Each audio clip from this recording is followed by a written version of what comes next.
विधी तिथून शांतपणे श्रुतीच्या खोलीत तिला मेडिसिन देण्यासाठी जाते. हॉलमध्ये नकुल आणि जॅक एकमेकांशी बोलू लागतात. नकुल त्याला विचारतो, जॅक, काल काय झालं? तू कशाबद्दल बोलत होतास? जॅक आश्चर्यचकित होऊन म्हणतो, तुम्हाला काहीच आठवत नाही का? तुम्ही किती ड्रिंक केली होती आणि नशेत तुम्ही खूप काही बडबडत होतात. नकुल म्हणतो, बडबडत होतो? म्हणजे तुला आठवतंय का मी काय म्हणत होतो? जॅक हसत म्हणाला, तुम्ही म्हणत होता की मी श्रुतीशी खरोखर लग्न करायला हवे होते. ती खूप छान आहे. हे ऐकून नकुल लाजतो. मग जॅक म्हणतो, मी तुम्हाला इथे हॉलमध्ये सोडून निघून गेलो. त्यानंतर माहीत नाही तुम्ही काय काय बोलले असेल. नकुल म्हणतो, तू मला इथे हॉलमध्ये सोडलेस? मग मी माझ्या खोलीत कसा पोचलो? आणि माझे कपडे आणि शूजसुद्धा नव्हते. मी खूप चांगल्या प्रकारे झोपलो होतो. जॅक म्हणतो, दुसरं कोणी तर नव्हतं तेव्हा. त्यावेळी सगळे निघून गेले होते. तर श्रुती वहिनीनेच तुम्हाला तुमच्या रूममध्ये सोडले असेल ना, आणि त्यांनीच तुम्हाला व्यवस्थित झोपवले असावे. जॅक मुद्दाम वहिनी या शब्दावर जोर देतो आणि नकुल त्याच्याकडे पाहू लागतो. जॅक दात दाखवतो आणि निघून जातो. नकुल श्रुतीबद्दल विचार करत त्याच्या खोलीत जातो. नशेत मी श्रुतीसमोर जियाबद्दल तर बोललो नाही ना. कदाचित म्हणूनच ती अशी रिॲक्ट होत असावी. ती असेही म्हणत होती, मी काहीही केले नाही. काय करू, कसं जाणून घेऊ मी तिला नक्की काय बोललो? दुसरीकडे विधी श्रुतीला औषध देते आणि खोलीतून निघून जाते. श्रुतीच्या डोक्यात काल रात्रीची घटना आणि रिदान ह्याच गोष्टींचा विचार चालू होता. तिला काय करावे हे समजत नव्हते. संपूर्ण शरीरात वेदना असल्यामुळे ती बेडवरूनही उठू शकत नव्हती. या अवस्थेत ती ऑफिसलाही जाऊ शकत नव्हती. नकुल श्रुतीच्या खोलीबाहेर थांबून तिला पाहत असतो. श्रुती बाहेर पाहताच नकुल लगेच लपतो, जेणेकरून श्रुतीला तो दिसू नये. औषधामुळे तिला हळूहळू झोप येते. ती झोपी गेल्यानंतर नकुल आत येतो आणि तिच्यासमोर उभा राहून हळू आवाजात म्हणतो, मला नाही माहीत मी काल रात्री दारूच्या नशेत काय बोललो. तुझ्याकडे बघून वाटत नाही की तू कोणाचा जीव घेऊ शकतेस. पण काहीही असो, आपण एकमेकांपासून दूर राहणेच योग्य राहील. तिथून निघून गेल्यावर तो त्याच्या खोलीत जाऊन तयार होतो आणि विधीला श्रुतीची काळजी घेण्यास सांगून ऑफिसला निघून जातो. दिवस हळूहळू जात होते. नकुल सकाळी श्रुती उठण्यापूर्वीच घराबाहेर पडायचा आणि रात्री उशिरा परतायचा. तो श्रुतीसमोर येण्याचे टाळत होता, किंवा रागाच्या भरात तिला काहीतरी वाईट साईड बोलेल हा विचार करून तो तिच्यासमोर जात नव्हता. याचे कारण काय होते फक्त त्यालाच माहीत होते. पण तो दररोज खोलीच्या बाहेरून श्रुतीला आवर्जून पाहत असे. त्याचा बदलता स्वभाव पाहून श्रुती विचारात पडायची. पण आता रिधानला भेटणे तिच्यासाठी जास्त महत्त्वाचे होते. एके दिवशी असा विचार करत असताना ती कोणालाही न सांगता घराबाहेर पडते आणि रिधानच्या ऑफिसमध्ये पोहोचते. रिधान त्यावेळी त्याच्या कॅबिनमध्ये होता. ती आत जाण्याचा प्रयत्न करते. सिक्युरिटी गार्ड तिला चेक करून आत जाऊ देतो, पण रिसेप्शनवर बसलेली मुलगी तिला थांबवते. मॅडम, तुम्ही अपॉइंटमेंटशिवाय साहेबांना भेटू शकत नाही. श्रुती म्हणते, तुम्ही एकदा त्यांना विचारा, ते स्वतः मला बोलावतील. रिसेप्शनिस्ट म्हणते, सॉरी, पण सरांनी त्यांना कोणी डिस्टर्ब करू नये असे सांगितले आहे. ते त्यांच्या होणाऱ्या पत्नीसोबत थोडे बिझी आहेत. श्रुती हे ऐकताच तिच्या आत काहीतरी तुटल्यासारखे वाटते. ती कोणाकडेही लक्ष न देता आत धावते आणि रिधानच्या कॅबिनच्या दिशेने जाते. हे पाहून रिसेप्शनिस्ट घाबरते आणि सिक्युरिटीला फोन करते, पण त्याआधीच श्रुती रिधानच्या कॅबिनचा दरवाजा उघडून आत जाते. आत रिधान आणि छबी सोबत उभे होते आणि दोघेही एकमेकांच्या खूप जवळ होते. त्यांचे लक्ष श्रुतीकडे जाताच ते लगेच एकमेकांपासून दूर होतात. रिधान रागाने ओरडतो, तू कोण आहेस आणि परवानगीशिवाय आत कशी आलीस? श्रुती म्हणते, तू मला विसरलास रिधान?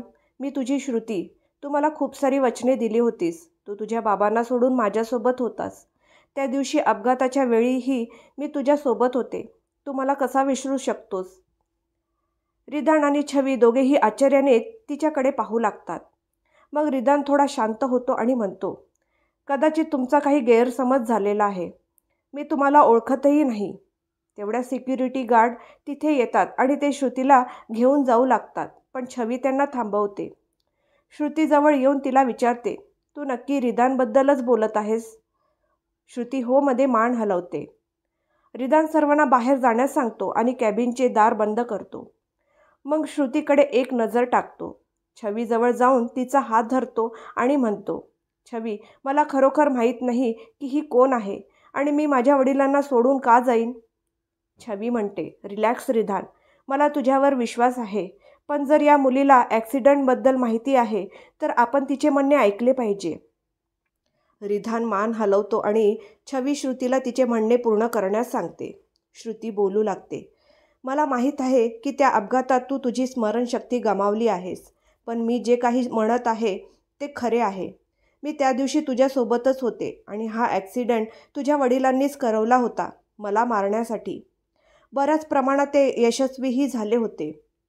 रिधानच्या वडिलांनी ॲक्सिडेंट घडवल्याचे श्रुती त्यांना सांगताच दोघेही गोंधळून एकमेकांकडे पाहू लागतात. अचानक रिधानला काहीतरी अस्पष्ट आठवू लागते. पण तो त्याचे विचार झटकून श्रुतीला म्हणतो, काही पण बोलू नकोस, तुझं डोकं तर ठिकाणावर आहे ना. श्रुती मंद हसली. त्या हसण्यामागील वेदना आणि तिच्या डोळ्यात रिधानबद्दलचे प्रेम छवीला दिसत होते. पण कोणत्याही पुराव्याशिवाय ती तिच्यावर विश्वास ठेवू शकत नव्हती आणि तिला रिधानपासूनही दूर जायचे नव्हते. श्रुती म्हणते, माझं डोकं नेहमीच ठिकाणावर होतं. चूक झाली, तुझ्यासारख्या श्रीमंत घरातील मुलावर प्रेम केलं. पण तुझ्या वडिलांनी त्याचा चांगलाच हिशेब घेतला, तुला माझ्यापासून दूर करून. तू मला विसरलास यात तुझी चुकी नाही, कारण तुला मेडिसिनच अशी दिली जातात ज्याने तुला काहीच आठवलं नाही पाहिजे.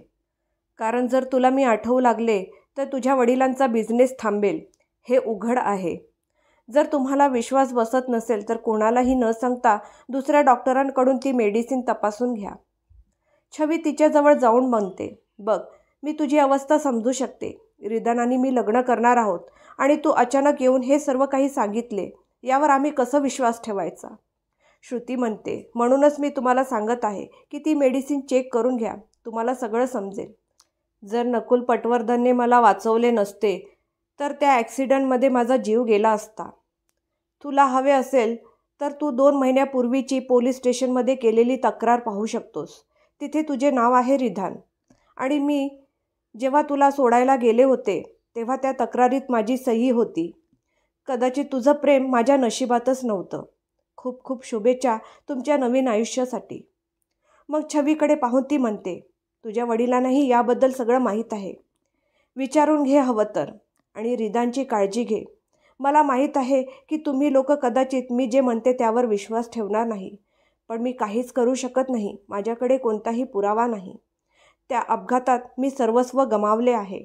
पण हो, जर सनशाईन कॉलनीतील रिधानचे ते घर अजूनही शाबूत असेल तर तुम्हाला तिथे नक्कीच काहीतरी सापडेल. पण कदाचित तुमच्या वडिलांनी तुझ्याकडून धोक्याने सही घेऊन तेही विकले असावे. हे सर्व ऐकून रिधानचे डोके जड होऊ लागते. त्याला विश्वासच बसत नव्हता की त्याचे वडील असं काही करू शकतील. अचानक त्याला काही अस्पष्ट आठवणी दिसू लागतात आणि चक्कर आल्याने तो डगमगू लागतो. त्याला अडखळताना पाहून छवी आणि श्रुती दोघेही पुढे जातात. पण छवीला पाहून श्रुती एक पाऊल मागे जाते आणि तिचे अश्रू पुसत तिथून पळून जाते. ती निघून जाताच रिसेप्शनिस्ट प्रतापराव यांना फोन करते आणि श्रुतीच्या आल्याची माहिती देते. ते काहीच बोलत नाही आणि फोन कट करतात. ते अजिबात टेन्शनमध्ये नव्हते, कारण त्यांना माहीत होते की रिधान या सर्व गोष्टींवर विश्वास ठेवणार नाही आणि त्याला काही आठवणारही नाही. त्यांच्या चेहऱ्यावर एक तिरकट हास्य येते. छवी रिधानला सोफ्यावर बसवते आणि त्याला पाण्याचा ग्लास देत विचारते, तू ठीक आहेस ना? रिधान हो म्हणत मान हलवतो आणि छवीकडे पाहतो. त्याचे डोळे ओले होते. ती मुलगी खरं बोलत होती का? पप्पांनी माझ्याशी असं केलं आहे आणि मी तिच्यावर प्रेम? पण मी आता खरोखरच तुझ्यावर प्रेम करायला लागलो आहे छवी, आणि मला तुझ्यापासून दूर जायचे नाही. छवी त्याला मिठी मारते आणि म्हणते, काहीही झाले नाही, आपण वेगळे नाही होणार. समजा ती मुलगी श्रुती तुझ्या आयुष्यात होती तर तो तुझा पास्ट होता आणि मी तुझा प्रेझेंट आणि फ्युचर आहे. आणि तिचे शब्द खरे आहेत की खोटे हे आपल्याला कळेलच. पण तू कोणालाही काहीही सांगणार नाहीस, अगदी तुझ्या वडिलांनाही नाही. रिधान काहीही न बोलता तिचे बोलणे ऐकत होता. छवी काहीतरी विचार करते आणि त्याला विचारते, तुझ्याकडे सध्या ती मेडिसिन आहेत का? रिधान टेबलाकडे बोट दाखवत म्हणतो, ते तिथेच ठेवले आहे. हीच औषधे मी सध्या घेतोय. छवी म्हणते, ओके, पण आता तू खाऊ नकोस. मी हॉस्पिटलमध्ये जाते. खरं काय आणि खोटं काय ते शोधून काढेन. तोपर्यंत तू तुझ्या ऑफिसचे काम कर. रिदान म्हणतो, मी पण येतो ना. तू एकटी का जातेस? छवी म्हणते, नको. मला वाटतं की आपले वडील आपल्यावर लक्ष ठेवत आहेत. त्यांचे खूप सारे शत्रू आहेत म्हणून ते असं करत असतील असा विचार मी आजपर्यंत केला. पण जर आपण एकत्र गेलो तर त्यांना संशय येईल. म्हणूनच तू इथेच थांब. तुझं काम पूर्ण कर. मी जाईन आणि मला जे काही कळेल ते मी तुला येऊन खरं खरं सांगेन. तू माझ्यावर विश्वास ठेवू शकतोस. मी श्रीमंत घरातील बिघडलेली मुलगी नाही. असे म्हणत ती हसते. मग रिदानही हसतो आणि तिला जाताना काळजी घेण्यास सांगतो. छवी मान हलवून तिथून निघून जाते. बाहेर आल्यानंतर ती कॅब बुक करते आणि ड्रायव्हरला लाईफ केअर हॉस्पिटलमध्ये जाण्यास सांगते. ती हॉस्पिटलमध्ये गेल्यानंतर रिसेप्शनवर डॉक्टरबद्दल विचारते. तेवढ्यात नकुलही तिथे येतो. त्याला पाहता सर्वजण आपापसात बोलू लागतात. छवीचेही लक्ष त्याच्याकडे जाते. एम्प्लॉईच्या तोंडून तिला श्रुतीचे नावही ऐकू येते. तिला त्याबद्दल जाणून घ्यायचे होते, पण ती त्या गोष्टींना इग्नोर करते. नकुल कोणाकडेही लक्ष न देता श्रुतीवर उपचार करणाऱ्या डॉक्टरांच्या केबिनकडे जातो. छवीला सगळे काय बोलत होते ते ऐकून त्रास होत होता, म्हणून ती थोड्या मोठ्या आवाजात बोलते. जर तुम्हा लोकांचे बोलून झाले असेल तर मला डॉक्टर राजीवची कॅबिन कुठे आहे सांगाल का?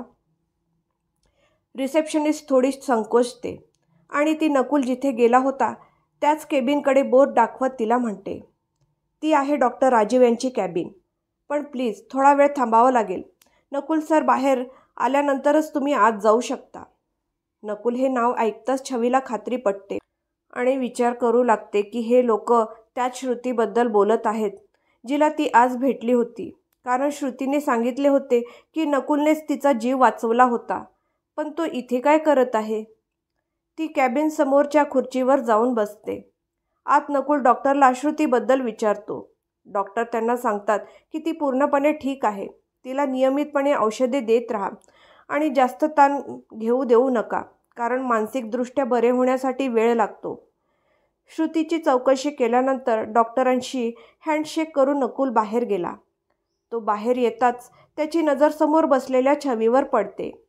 तिला बघून त्याला थोडं आश्चर्य वाटतं, पण दुसऱ्या क्षणी तो त्याच्या चेहऱ्यावरील हावभाव सामान्य करत तिथून निघून जातो. छवी त्याला जाताना पाहते. नंतर दरवाजा नॉक करून डॉक्टरांच्या केबिनमध्ये जाते. तिला डॉक्टर बसण्यासाठी सांगतात. छवी बसते आणि बोलू लागते. खरं तर माझ्या एका फ्रेंडने मला तुमच्याबद्दल सांगितले होते. मला तुम्हाला एका मेडिसिनबद्दल विचारायचे होते. ती मेडिसिन कशासाठी दिले जाते हे जाणून घ्यायचं होतं. डॉक्टर म्हणतात, हो, माझ्याकडे द्या ती मेडिसिन. मी चेक करून तुम्हाला सांगतो. छवी तिच्या बॅगेतून मेडिसिन काढते आणि डॉक्टरांना देते.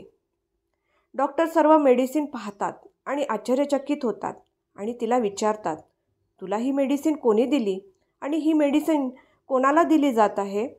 छवी म्हणते, खरं तर माझ्या होणाऱ्या नवऱ्याचा काही काळापूर्वी ॲक्सिडेंट झाला होता, ज्यामध्ये त्याच्या डोक्याला दुखापत झाली होती आणि त्याने त्याची स्मरणशक्ती गमावली होती. म्हणून डॉक्टरांनी त्याला हे औषध दिले, पण ते काम करत नव्हते. म्हणून मला वाटले की मला एकदा या औषधांबद्दल माहिती करून घ्यावी. डॉक्टर म्हणतात, बघा मिस, ही औषधे त्याला बरे करणार नाही तर त्याची प्रकृती आणखी बिकट करतील. यामुळे त्याला काहीही आठवणार नाही. उलट तो सर्व काही पूर्णपणे विसरून जाईल. आणि मला समजत नाही की डॉक्टर ही औषध कशी देऊ शकतात. ही औषधे अशीच कोणालाही दिली जाऊ शकत नाही. हे ऐकून छवीला धक्का बसतो. तिला विश्वास होतो की श्रुती खरं सांगत होती. छवी म्हणते, थँक्यू सो मच डॉक्टर. तुम्ही मला याऐवजी योग्य मेडिसिन देऊ शकाल का? डॉक्टर म्हणतात, ठीक आहे, मी लिहून देतो. तुम्ही ती मेडिकलमधून घेऊन घ्या. डॉक्टर तिला कागदावर मेडिसिन्स लिहून देतात. छवी तो कागद घेते. ती तिच्या जागेवरून उठू लागते, पण नंतर काहीतरी विचार करून ती परत खाली बसते आणि डॉक्टरांना विचारते, जर तुम्हाला हरकत नसेल तर मी तुम्हाला काही विचारू शकते का? डॉक्टर राजीव हो म्हणून मान हलवतात. तुमच्या केबिनमधून निघालेली ती व्यक्ती कोण आहे? खरं तर मी कदाचित त्यांना ओळखते, पण मला आठवत नाही आहे. ते मिस्टर नकुल पटवर्धन होते, जे येथील एक प्रसिद्ध बिझनेसमॅन आहेत. अरे हो, तो माझ्या एका मित्राचा मित्र आहे. पण तुम्ही मला सांगू शकाल का, तो इथे का आला होता? खरं तर असं आम्ही कुणाला सांगत नाही, पण कदाचित तुम्ही त्यांना ओळखता आणि तुम्ही चांगल्या कुटुंबातील आहात असंही वाटते, म्हणून तुम्हाला सांगतोय. सुमारे 1-2 महिन्यापूर्वी मिस्टर नकुल यांची पत्नी मिसेस श्रुती यांना घेऊन इथे आले होते. तिचा खूप वाईट अपघात झाला होता, पण सुदैवाने तिला जास्त दुखापत झाली नाही. पण तिला मानसिक धक्का बसला होता आणि ती 4 दिवस बेशुद्ध होती. काही काळापूर्वी ती पुन्हा याच कारणामुळे आजारी पडली, म्हणून ते तिच्या तब्येतीची विचारपूस करण्यासाठी आले होते. ओ, थँक्यू सो मच डॉक्टर. मी निघते आता. मला मदत केल्याबद्दल खूप खूप धन्यवाद. डॉक्टर मान हलवतात आणि छवी तिथून निघून जाते. बाहेर आल्यानंतर मेडिकलमधून ती मेडिसिन घेऊन कॅब बुक करून घरी जाण्यासाठी निघते. वाटेत ती विचार करू लागते. श्रुती जे म्हणाली ते बरोबर होते, पण तिने सांगितले की ती रिदानवर प्रेम करते. मग ती नकुलची बायको कशी? काहीच समजत नाही आहे. ओ गॉड, मी वेडी होईन. घरी येताच ती आपल्या रूममध्ये जाते आणि बेडवर पडते. आज खूप काही घडले होते. विचार करून करून तिला खूप थकवा जाणवत होता. तिने डोळे बंद केले आणि काही वेळाने झोपी गेली. संध्याकाळी तिला जाग येते आणि ती घड्याळाकडे पाहते. टाईम बघताच ती लगेच उठून तयार होते. इकडे रिदानला भेटून श्रुती घरी आल्यापासून तिने स्वतःला तिच्या खोलीत कोंडून घेतले होते. विधी तिला बोलवण्यासाठी खूप वेळा आली होती, पण तिने दार उघडले नाही. ती आत बसून फक्त रडत होती. आज तिचे मन पूर्णपणे तुटले होते. रिदान ज्या पद्धतीने छवीकडे पाहत होता, त्यावरून श्रुतीला जाणवले की रिदान तिच्यावर खूप प्रेम करू लागला आहे. आणि जरी त्याला कधी सर्व काही आठवले, तरी तो छवीला सोडून तिच्याकडे परत येणार नाही. श्रुतीलाही कोणाचे आयुष्य उद्ध्वस्त करायचे नव्हते. रडण्यामुळे तिचे डोळे लाल झाले होते आणि थोडे सुजले होते. तिचे नाकही लाल झाले होते. तिला यावेळी कोणाशीही बोलायची इच्छा नव्हती, म्हणून तिने स्वतःला खोलीत कोंडून घेतले होते. नकुल बऱ्याचदा रात्री उशिरा घरी यायचा, पण जेव्हा विधीने त्याला फोन करून श्रुतीबद्दल सांगितले, तेव्हा तो लगेच ऑफिसमधून निघाला. घरी आल्यावर तो पहिले त्याच्या खोलीत जातो आणि कपडे बदलल्यानंतर तो श्रुतीच्या खोलीचा दरवाजा ठोठावतो. पण श्रुती दार उघडत नाही, म्हणून तो तिला हाक मारतो. त्याचा आवाज ऐकून श्रुती एकदा डोके वर करून दाराकडे पाहते आणि पुन्हा तिचे डोके तिच्या गुडघ्यात लपवते. नकुल तिला बराच वेळ आवाज देतो, पण काही परिणाम होत नाही. मग तो काहीतरी विचार करून मोठ्या आवाजात म्हणतो, तू कदाचित विसरत आहेस की हे माझं घर आहे आणि मी कुठेही ये जा करू शकतो. माझ्याकडे सर्व खोल्यांच्या चाव्या आहेत आणि मी विदाऊट परमिशन कधीही रूम उघडू शकतो. समजते का तुला मी काय बोलतोय? तो पुढे काही बोलण्यापूर्वीच दार उघडते. श्रुतीने दार उघडले होते. ती जाऊन बेडवर बसते. नकुल आत येतो आणि तिच्याकडे पाहतो. ती गुडघ्यांमध्ये चेहरा लपवून बसली होती. नकुल तिच्या शेजारी बसतो आणि चेहऱ्यावर हलकं मीठ ठेवून तिला विचारतो, अशी का बसली आहेस? रिदानच्या ऑफिसमध्ये का गेली होतीस? श्रुती आश्चर्याने त्याच्याकडे पाहू लागते आणि अगदी हळू आवाजात म्हणते, याचा अर्थ असा की तू अजूनही माझ्यावर लक्ष ठेवतोस ना? नकुल म्हणतो, मी तुला आधीच सांगितले आहे की ते तुझ्या सेफ्टीसाठी आहे. मग पुन्हा विचारण्यात काय अर्थ आहे?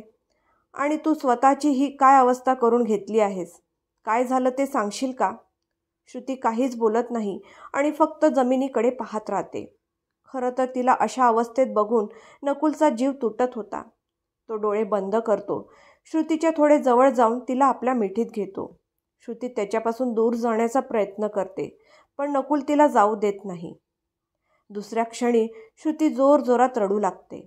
नकुल तिला काहीच म्हणत नाही, तिला रडू देतो. शांत झाल्यावर ती त्याला ऑफिसमध्ये घडलेल्या सर्व गोष्टी सांगते. श्रुती रडत त्याला म्हणते, हे सर्व तुझ्यामुळेच झाले आहे. तू का आलास? काय पाहिजे तुला? हेच हवं होतं ना तुला? खूप खुश असशील ना आता माझ्या रिदानला माझ्यापासून दूर करून? हे ऐकून नकुलला खूप वाईट वाटतं. त्याचा असा काहीच विचार नव्हता. त्याला फक्त श्रुतीला तिच्या गुन्ह्याची जाणीव करून द्यायची होती. नकुल म्हणतो, हे सर्व माझ्यामुळे नाही तर रिदानच्या वडिलांमुळे घडले आहे. त्यांनी हे सर्व केले आहे. मी जर तेव्हा तिथे नसतो ना, तर तू जिवंतही नसतीस आता.